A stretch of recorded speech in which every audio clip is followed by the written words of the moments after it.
질의해 주시기 바랍니다. 대한체육회 이기흥 회장에게 질문했습니다. 그 파리올림픽 예산이 도쿄, 리우, 런던 비해서 2배 가까이 컸어요, 예산이. 근데 선수단은 44년 만에 최소 선수단이었던 말입니다. 왜 그랬나요? 그 코리아우스 운영 때문에 이게 늘어났습니다. 네, 코리아하우스가 직전 도쿄올림픽이나 리우올림픽 비해서 3배나 높은 45억이었는데 예. 이게 대부분 이제 또 코리아하우스 임차료, 예. 그러니까 빌리는데, 공간 빌리는데 24일 임차하는데 25억이 지불됐어요. 그러니까 하루에 1억씩 빌리는 돈을 낸 겁니다. 이게 좀 국민 정서에 맞다고 생각하세요? 예, 지금 저희도 이제 들어와서 그런 말씀들을 듣고 생각을 많이 하고 있습니다. 다만 이제 그때는 이게 그 국민 정서에 맞는다고 생각. 하루에 1억씩 대관료로 지불을 했다라는 겁니다. 맞다고 생각하세요? 과다하다고 생각을 합니다. 다만 이제 현지가 워낙 자, 그거 제가 좀 더 예. 따질 겁니다. 예. 네, 24일 임차에 15억 상당이 처음엔 그렇게 계약했어요. 그건 아시죠?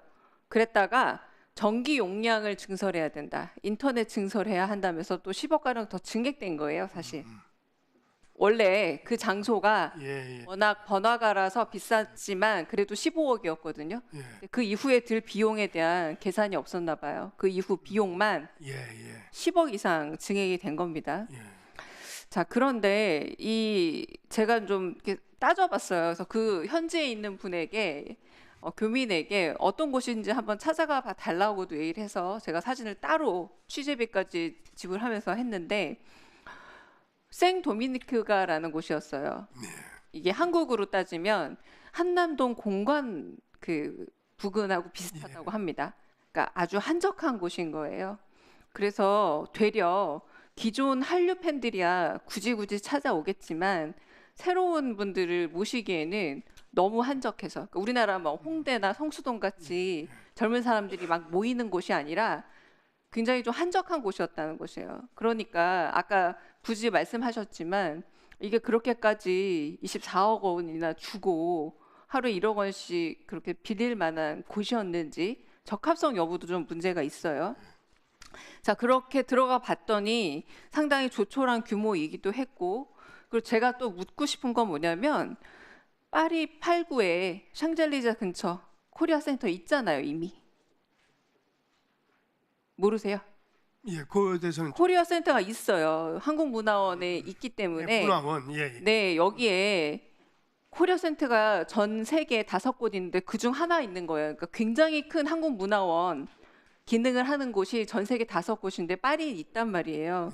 19년에 800억 원이나 들여서 이 문화원을 새로 개비해서 지금 관광공사 콘지점도 같이 쓰고 있어서 여기서 했어도 7층짜리 건물 쓰고 있거든요. 파리에서 샹젤리제 개선문 있는데 여기서 써도 되는데 이거 좀 너무 방만한 운영 아니었을까요? 그 부분에 대해서는 그때 저 코리아 센터도 논의가 됐었던 걸로 알고 있습니다. 네, 그러니까요. 예. 네, 논의가 됐는데 45억을 거기에 쓰면서 선수단에게 들어가는 비용보다 훨씬 배보다 배꼽이 좀 더 컸다고도 예. 보이거든요. 근데 이제 공간 활용도 측면에서 아마 여기를 부득이 이렇게 네, 제가 아까 말씀드린 것처럼 공간 활용도도 그다지 대단하지 않아서 2층에는 콘텐츠 진흥원이 원초적인 아주 이머시브 아트 상영관 하나 있었고요. 그리고 뭐 기자실 있고 이렇더라고요. 제가 다 확인은 했습니다. 대단한 효용이 떨어졌는데 예산 낭비라는 생각이 들고, 자, 무엇보다도 이 코리아하우스 운영을 하는 과정에 특정 업체의 일감을 몰아줬다는 의혹이 나왔어요. 자, PPT 좀 보여주세요. 자, 운영, 대행, 용역, 입찰 세부 내역을 좀 받아봤습니다. 그랬더니 자, 여기 공개 입찰에 참여한 5개 업체가 사실상 굉장히 유명한 기업들이에요. 제가 알기로도. 이를테면 카카오 계열사인 SM 컬처 앤 컨텐츠 광고사업 부문, 현대자동차 계열사인 이노션, CJ ENM과 HS 같은 굉장히 유수의 대기업들을 제끼고 C 업체가 이 입찰을 받게 되는데 처음에 정량 지표 평가에서는 5개 업체 중에 상당히 낮았거든요. B 4.75점을 받았다가 소위 말하는 객관적 점수라기보다는 주관적 점수라고 할 수 있어서 정성 평가에서 요게 순위가 뒤집혀요.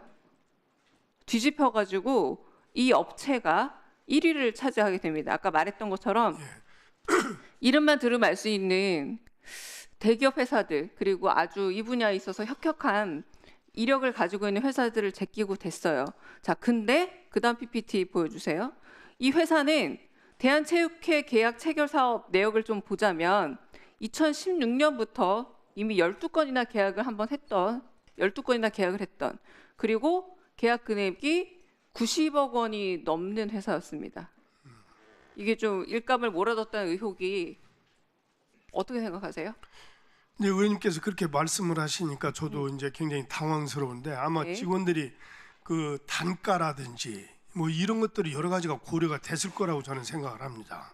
네, 그럼 그 다음에도 해명을 전 좀 충분히 해명되지 않았고요. 일단은 자 대한체육회에서 이 회사에 추가 거업으로 새로 계속 줘요. 더 이 일 외에도 그래서 올해 초에만 보더라도 체육인 대회를 개최했는데 최초 사업비가 2억 7천만 원이었거든요. 그런데 갑자기 이 규모가 점점점 커져서 9억 2천만 원까지 과업이 변경이 되거든요. 같은 업체예요. 근데 코리아 하우스에서도 똑같이 이렇게 계속 수의 계약을 더하면서 점점 액수가 올라가는 형국을 띠게 됩니다. 어떻게 된 걸까요? 아마 이 행사는 원래는 제가 소규모로 체육인들끼리만 하기로 했었는데 그때 당시 아마 VIP께서 이 행사에 참석을 하시겠다 이런 연락을 제가 부처로부터 받아가지고 이 사이즈를 키워서 이런 결과가 됐을 것으로. 제 의혹에 대한 설명은 전혀 안 되는 듯한데. 아니 그러니까 이제 규모가 커진 거죠.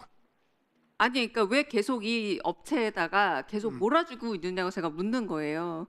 자, 그래서 그 다음에 또 10억 상당의 급식센터 운영 대행 사업도 또 수의계획으로 체결해줘요.